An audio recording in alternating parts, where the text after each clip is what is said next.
Today, I want to dive into a challenge that trips up a lot of beginner singers. Stop overcomplicating your singing practice. So I recently came across a post on Reddit, and this person was sharing, their routine, and they were asking for feedback. And what was really interesting is that they had a lot of different exercises. They'll start off with their breath work, their posture, and then they'll work on, some simple kind of vocalizations like lip trills and hums, and then they'll go to like more singing kind of sounds like mums, the nays, the burrs, like all these different sounds. And they even had the sets and reps that they were going to do each day. Now, first of all, the discipline and the structure is absolutely there, so props to you. And if this is working for you, keep doing what you're doing. But personally for me, this approach really didn't work. And I've had a lot of students who, after trying this approach for years, they came to me because they didn't see any results with this. So today I want to share with you why this approach might not actually work. And then I'll also share with you a better way to create your routines, to create them with a bit more intention. And then at the end, I'll also share with you some routines that my students use to see progress. And you'll see here that they're typically only about 2 to 3 exercises at most, and they only take about 10 to 15 minutes to practice. So make sure to stay to the end. Now, real quick, for those of you who don't know me, my name's Ivan. I'm a voice teacher who works with students from all around the world over Zoom. And really on this channel, my goal is to make learning how to sing as simple and as easy as possible. So if that is up your lane, consider subscribing wherever you're joining me from. If you're interested in working with me more privately, links are down in the description. I also offer some self-study programs as well. If you want to inspire our next episode, let me know down below in the comments what you want me to talk about next. Anyway, let's dive in. So why might this approach of having a lot of different exercises that you're working through each day, why might this approach be actually bad for you, and why might it hold you back from seeing the results that you wanted? I'm going to come back to that initial Reddit post to highlight this point. So whilst this routine looked amazing at face value, there were a lot of different exercises, there was clearly structure, there's clearly a lot of dedication towards it. When I dug deeper, here was what I found interesting. So initially I commented, hey, the discipline and the dedication is absolutely there. So really props to you. Do you mind sharing a bit more about what your challenges are? To which they replied, you raise a great point. My main challenge at this point is I don't know if what I'm doing is correct. And this is the crux of the problem. I find with a lot of beginner singers, when they have these big, crazy, elaborate routines, this basically translates to you don't know what you're doing. And the reason why we got to these routines to begin with is we think more equals better. If I just keep piling more exercises, more different, routines, and I just do them all and I spend a lot of time on it, my voice will naturally get better. But the challenge with this thinking is if we're just running through exercises and routines, especially if we don't know if we're doing them correctly, we don't really know what we should be focusing on, but we're just kind of mindlessly doing it, not only will you not see results, but there's a real potential here to also start to reinforce and build some bad habits. I've personally experienced this. I personally coach a lot of singers who have come to me after years of, doing this kind of work and building those bad habits.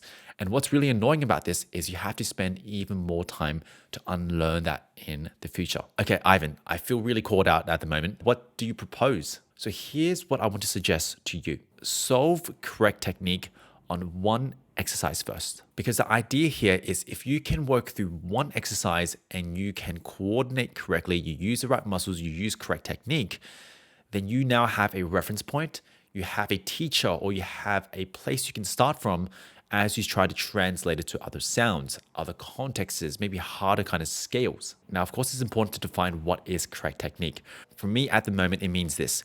Can you change pitch without anything else changing? No changes in posture. You don't have to change the shape of your mouth. You don't have to change the vowel. You don't have to, add or decrease volume. You don't need to flip. You don't need to squeeze anymore. Just pitch change. And so I would try a lot of different sounds, a lot of different exercises. You can do the lip trills, you can do the hums, you can do the mums, you can do whatever you want, right? But which exercise allows you to do this? This is going to be your first exercise because that's where your technique is the best. Now, for some of you, you'll probably notice that, regardless of the sound, regardless of the exercise, you can't actually change pitch and navigate through your range without changing anything. You kind of strain, you kind of push through volume at a certain part of your range. Maybe you have to flip. Maybe you can't actually even get any high. Maybe you just hit this brick wall. And so if this is you, you have to sit here and figure out your first exercise first, because just throwing more and more different exercises on top might not actually help you. Now, if this has opened a can of worms for you and you want more information, you want a bit more help, of course, beyond taking on one-on-one lessons with me, there are also some other episodes I highly recommend you listening. Episode 129 on isolating the stretch, and some of the past couple of episodes where we talk about building separation. They can build some of the foundational knowledge needed. And so this is the core idea with building your routine. You want to start off with an exercise where you have pretty clean technique, so you can kind of navigate your range without changing anything but pitch. If you can't, you probably want to spend some time here and see if you can figure out that first exercise. From here, you then want to go challenge some harder contexts, some other sounds, some maybe longer or shorter scales, depending on what you find harder. And you just have 2 to 3 challenges that you'll work on for the week. Now, to help you make sense of it, here are a couple of examples from my students, some routines that they're actually working through at the moment. So in this first routine here, as you can see, I've prescribed a very specific sound, and I get them to go,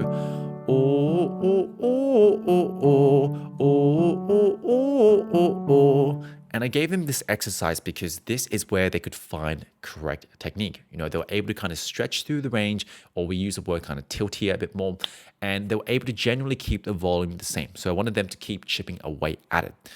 Now, the challenge exercise, the first one here is, can they repeat it without the nasality kicking in? Because they're kind of introducing a bit of nasality that we didn't need. And then the second challenge here was trying to get them to move towards more of a singing sound like no. So you can see here, we basically start off with clean technique wherever they could find it, and then we try to challenge to some other harder contexts. Now let's move over to routine number 2. And in this example, my student is a bit more advanced compared to the first one. And as you can see, the first one, I don't even prescribe them a specific sound. I basically just say, find a exercise where you can kind of stretch through your range at a speech kind of volume first, because they were able to do it on a lot of different sounds. That wasn't really the thing that was holding them back. And so whether it be a mum, whether it be a lip trill, it didn't really matter. From there, the challenges was to try to repeat that top note, right? See if you can kind of stay there a bit longer. And then the third one was see if they can add more closure, more weight, more volume, while still maintaining that same technique. And so you can see in both of these examples, right, most of my students will start off in a place where they can find their best technique, or they can find correct technique to begin with, which basically means on which exercise can they just change pitch without anything else changing. Because from there, we use that as a teacher, we use it as a reference to then challenge some harder context. Maybe it's cleaning up their nasality, maybe it's adding repeats, maybe it's adding more weight and more closure. This is how I encourage my students to structure their routines. And as you can imagine, with these routines, it really takes no more than 10 to 15 minutes of deliberate practice, which means they're going into each practice with intention. Anyway, I hope this kind of highlights why, just pumping more and more exercises in your routine and having these, really elaborate routines, why this might not actually work. And I've also shared with you maybe a slightly better approach, at least from my personal experience. This is how I found to make true, meaningful progress with my own singing and with the singing of my students. So try this out. Let me know if this works for you. If you found this episode useful, please leave a 5-star review. This really, really means the world to me. If you want to improve your voice with less of the headaches, I also offer private lessons and some self-study programs. Links are down in the description, or you can just check out singingsimply.com. Apart from that, my name is Ivan. I'm your voice teacher. I'll see you next week. Take care.